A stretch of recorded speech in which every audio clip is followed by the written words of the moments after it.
দীর্ঘ ১১ বছরও বাস্তবায়ন হয়নি সরকারি চাকরিজীবীদের নতুন বেতন কাঠামো। দ্রব্যমূল্যের ঊর্ধ্বগতিতে নিম্ন গ্রেডভুক্ত অধিকাংশ কর্মচারী ঋণের বোঝায় জর্জরিত। তবে এবার নবম পে স্কেলে তাদের বেতন কাঠামোয় আসছে বড় পরিবর্তন। সর্বনিম্ন সর্বোচ্চ বেতন হতে পারে দ্বিগুণেরও বেশি। বিস্তারিত জানাচ্ছেন শিহাব ইসলাম। সরকারি চাকরিজীবীদের বেতন ভাতায় বড় ধরনের পরিবর্তনের সুপারিশ করেছে নবম জাতীয় বেতন কমিশন। সাবেক অর্থসচিব জাকির আহমেদ খানের নেতৃত্বাধীন ২৩ সদস্যের কমিশন চলতি বছরের ২১ জানুয়ারি অন্তর্বর্তী সরকারের প্রধান উপদেষ্টা ডক্টর মোহাম্মদ ইউনূসের কাছে তাদের চূড়ান্ত প্রতিবেদন জমা দেয়।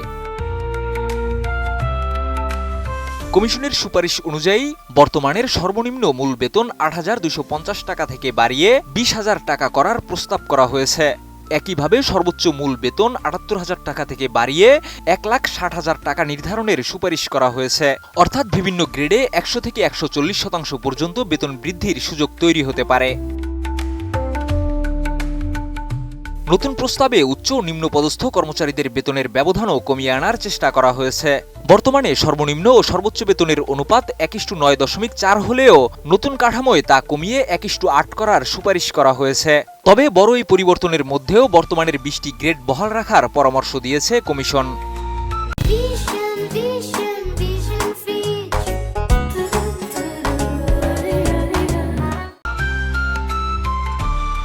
এদিকে মন্ত্রিপরিষদ সচিব, প্রধানমন্ত্রীর কার্যালয়ের মুখ্য সচিব এবং সিনিয়র সচিবদের জন্য আলাদা অর্থাৎ বিশেষ ধাপ নির্ধারণেরও সুপারিশ করা হয়েছে। এই বিশেষ ধাপের বিস্তারিত পরবর্তী প্রজ্ঞাপনের মাধ্যমে জানানো হবে বলে প্রতিবেদনে উল্লেখ করা হয়েছে। প্রধান উপদেষ্টার প্রেস উইং তখন জানিয়েছিল, বর্তমানে ১৪ লাখ সরকারি কর্মচারী এবং ৯ লাখ পেনশনভোগীর পেছনে সরকারের ব্যয় প্রায় ১,৩১,০০০ কোটি টাকা। তবে নতুন পে স্কেল বাস্তবায়ন করতে গেলে সরকারের আরও প্রায় ১,০৬,০০০ কোটি টাকার অতিরিক্ত ব্যয় হতে পারে।